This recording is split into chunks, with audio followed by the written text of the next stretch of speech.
Sementara itu pada tanggal 20 Februari 2024, KPU Buleleng menyelenggarakan pemungutan suara ulang PSU pada 4 TPS di 2 desa di Kecamatan Banjar, yakni TPS 4 dan 5 di Desa Temukus akibat kesalahan prosedur pemilih. Sementara pemungutan suara di TPS 5 dan 6 di Desa Pedawe diulang karena mengalami surat suara tertukar.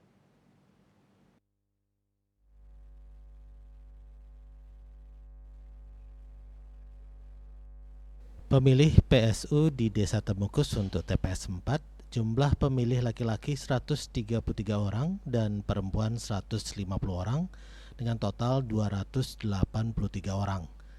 Sementara TPS 5 jumlah pemilih laki-laki 124 orang dan perempuan 124 orang dengan total 248 orang.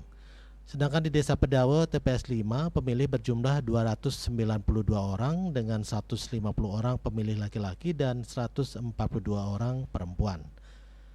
Di TPS 6 total pemilih 273 orang dengan pemilih laki-laki 130 orang dan perempuan 143 orang.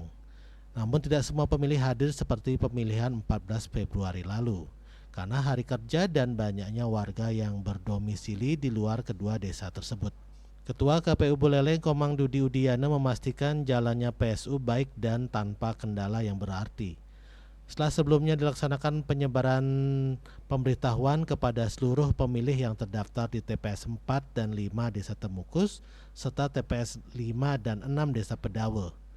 Begitu pula dengan pendistribusian logistik. Untuk persiapan kami sudah melakukan persiapan baik itu logistik, kemudian anggaran juga kita akan memberikan honorarium juga kepada petugas KPPS. Logistik PSU sudah disiapkan sebelumnya, khususnya surat suara dibuat agar tidak sama persis dengan pemungutan suara 14 Februari lalu, yakni stempel PSU guna menghindari pemalsuan.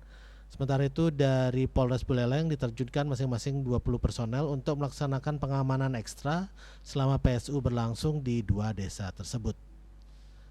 Yasri Yuli, Bali TV.